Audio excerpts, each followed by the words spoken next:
जय श्री कृष्ण मित्रों। आपका स्वागत है आपके अपने चैनल आयुष वैदिक नुस्खे पे। मित्रों, आज हम आपको चाय के गुण दोषों से परिचित कराएंगे। मित्रों, आपसे निवेदन है कि वीडियो के अंत तक बने रहें। ये जानकारी आपके जीवन को पूर्णतया बदल देगी और साथ ही साथ अत्यंत महत्वपूर्ण जानकारी है जिसका आप या आपके परिवार के अन्य सदस्यों पर विशेष प्रभाव पड़ेगा। इसलिए आपसे विशेष तौर से निवेदन है कि आप वीडियो के अंत तक बने रहें। चाय, जिसने आज संसार में अपना संहारक प्रभुत्व जमा लिया है और लगभग प्रत्येक मनुष्य को अपने मारक चंगुल से बेतरह दबोच रखा है, का जन्म स्थान चीन देश है, जहां से इसका आगमन और प्रसार उत्तर पूर्वीय भारत में हुआ। आयुर्वेद के किसी भी ग्रंथ में चाय का उल्लेख नहीं मिलता, जो इसके विदेशी होने का एक पुष्ट प्रमाण है। वैसे संस्कृत में चाय को श्यामाचरणा कहते हैं, चीनी भाषा में चाय को चा कहते हैं और अंग्रेजी में टी या टे। चाय के चीनी नाम चा से भी चाय का जन्म स्थान चीनी होना सिद्ध होता है।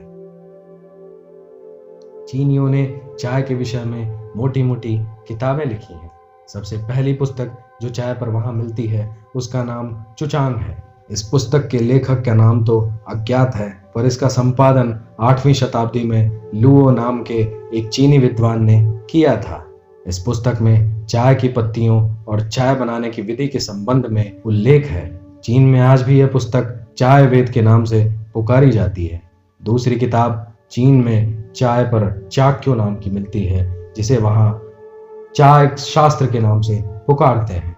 चाय कर्मकांड को चीन में चो नो यू कहा जाता है। ईसा मसीह के जन्म से 2737 साल पहले चीन में सेन नांग नामक एक राजा हो गुजरा। चीन में चाय का प्रचलन उसी ने किया।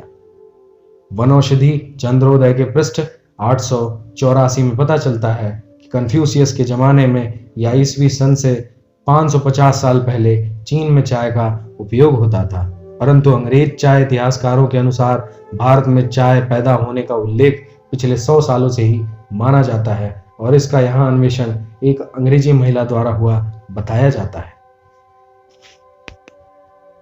अंग्रेजों ने अपने शासनकाल में जहां कितनी ही अन्य बुराइयां भारत में फैलाई, वहां चाय पीने की बुरी लत को भी फैलाया। अतः चाय को भारत में लाने का कुकृत्य अंग्रेजों द्वारा ही हुआ, ऐसा मानना चाहिए। सन 1780 में चीन से चाय के कुछ पौधे सबसे पहले भारत लाए गए और उन्हें परीक्षार्थ कलकत्ता में लगाया गया। सन 1788 में ईस्ट इंडिया कंपनी ने भारत के तत्कालीन प्राकृतिक अन्वेषक सर जोसेफ वैक्स को भारत में चाय की खेती संबंधी खोज करने का आदेश दिया। बाद में सन 1893 ईस्वी में मेजर रॉबर्ट ब्रश के तत्संबंधी कार्यों द्वारा श्रीवैक्स के उद्योग को बल मिला। तत्पश्चात धीरे धीरे चाय उद्योग भारत का एक प्रमुख उद्योग बन गया। इतिहास बताता है चाय सर्वप्रथम चीन में ही पी गई।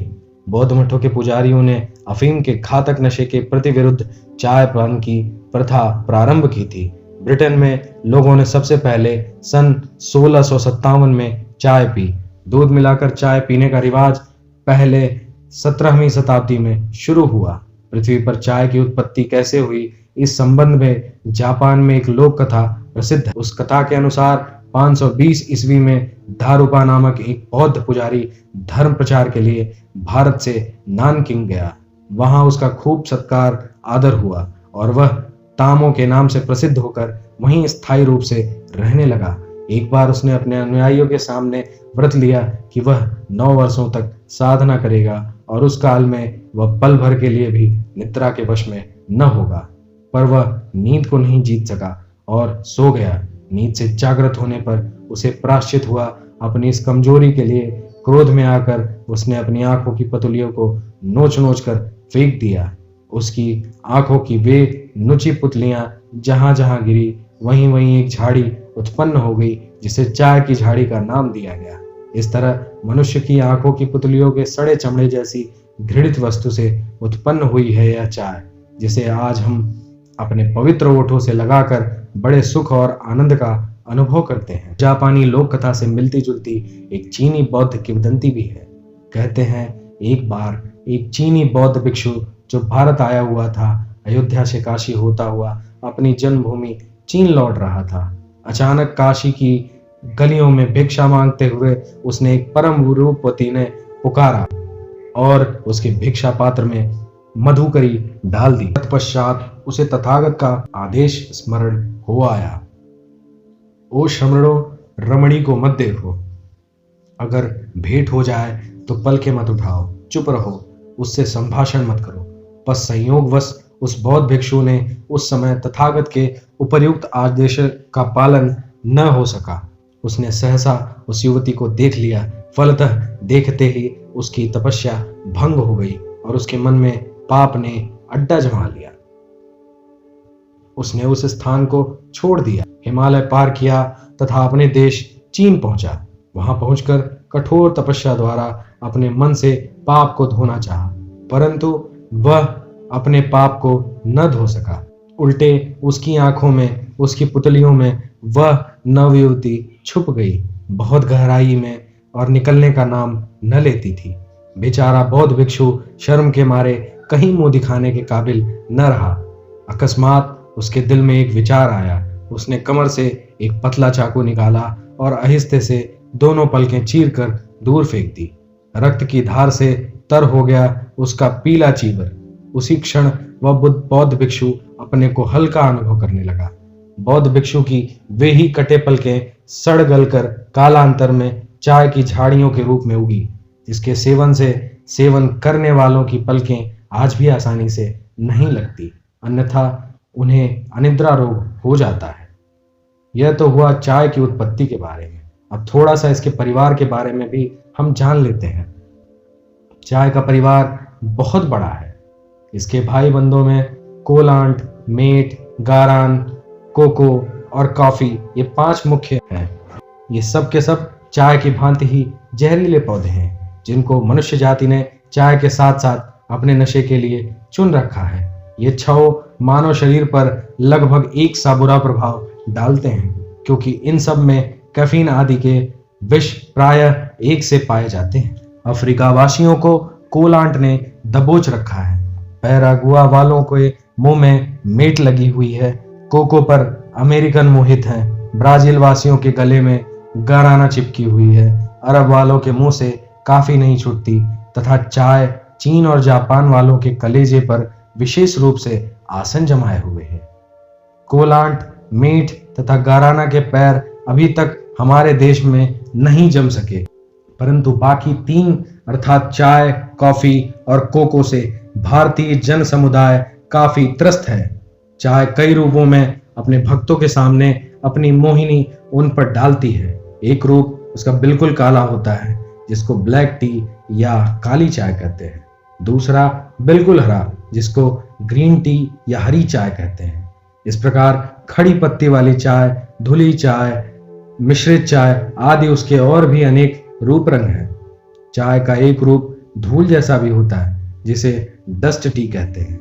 चाय की उत्पत्ति के आरंभिक काल में चाय के पौधे विशेष दक्षिण एशिया, दक्षिण पश्चिमी चीन, उत्तर पूर्वी भारत, बर्मा, श्याम और इंडो चीन में पाए गए। चाय की खेती बौद्ध धर्मावलंबियों के संरक्षण में सबसे पहले चीन में फैलाई गई और उसके बाद जापान में आरंभ हुई। चीन और जापान के बाद अन्य देशों में भी चाय का प्रचार हुआ। सन 1614 में जर्मनी के प्रकृति विशक डॉक्टर अंडरूल फ्लेवर ने जावा में चाय की खेती का श्री गणेश किया। 17वीं शताब्दी में डच लोग इसे यूरोप ले गए, जहां 18वीं सदी के अंत तक इसका काफी प्रचार हो गया। सन 1651 में लंदन के अंदर सबसे पहली चाय बेचने की दुकान स्थापित हुई। सन 1664 में ईस्ट इंडिया कंपनी ने चाय का प्रचार करना आरंभ किया। लॉर्ड कर्जन ने इस देश में चाय का प्रचार करने पर सबसे अधिक मदद की। सन 1834 में भारत के तत्कालीन लॉर्ड विलियम बेंटिक ने चाय की उन्नति के लिए एक संस्था की स्थापना की। सन 1911 में चाय का प्रचार दक्षिणी अमेरिका में हुआ। चाय के प्रचारार्थ ईस्ट इंडिया कंपनी ने सन 1664 में ब्रिटेन के सम्राट चार्ल्स द्वितीय को 40 शीलिंग प्रति पाउंड मूल्य वाली 18 औंस चाय भेंट की। परिणाम स्वरूप वहां चाय का प्रसार विद्युत गति से बढ़ा। सन 1955 में चीन नियोव नामक एक डच लेखक ने चाय में दूध मिलाने का अन्वेषण किया। तभी से चाय में दूध डालने की प्रणाली चालू हुई। चाय के साथ बिस्कुट और केक खाने की प्रथा का आरंभ एक फ्रेंच महिला दासेव आव ब्रिटफोर्ट ने विलियम चतुर्थ के समय में किया था। लंदन के अखबार मरकरी सस्पोलिटिक्स में सबसे पहले चाय का विज्ञापन 1658 में प्रकाशित हुआ। आजकल भारत में प्रायः सभी पत्र पत्रिकाओं, सिनेमाघरों तथा सार्वजनिक स्थानों पर चाय का धुआंधार विज्ञापन होता है। नगरों के अतिरिक्त गांव की गली गली में चाय के प्रचार के विज्ञापन होते हैं और जिस देश में कभी पानी की जगह अमृत तुल्य दूध पिलाया जाता था, वहां आज काली कलौटी चाय का बोलबाला है। चाय की राक्षसी माया आज संसार भर में अपरंपार दिखती है।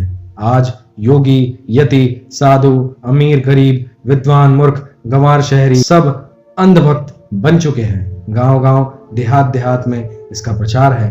और देशों की बात हम नहीं चलाते, मगर हमारे देश में, भारत में, जहां कभी दूध, दही, मट्ठा की नदियां बहती थी, वहां आज काली कलौटी विष तुल्य चाय का समुद्र ठाठे मार रहा है।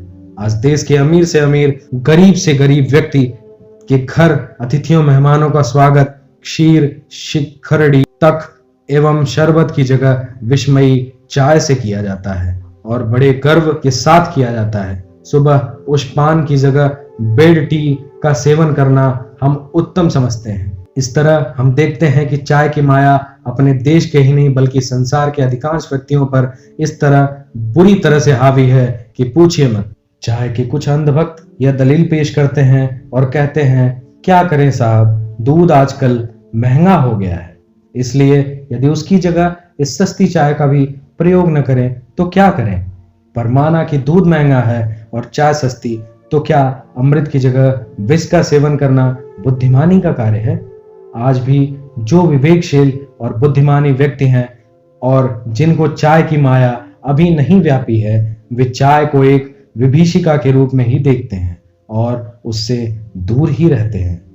चाय की माया से वशीभूत होकर चाय के भक्त चाय के सेवन से आनंद, शक्ति एवं स्फूर्ति की प्राप्ति होना बताते हैं और कहते हैं कि चाय पीने से थकावट और सुस्ती मिटती है।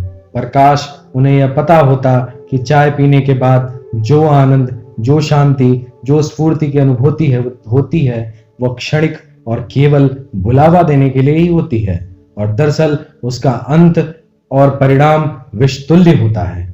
मनुष्य शरीर रूपी बैटरी में पहले शक्ति संचित होती है, फिर व्यय होती है। शक्ति संचय विश्राम और नींद से होता है तथा शक्ति क्षय या थकावट मेहनत मशक्कत करने से।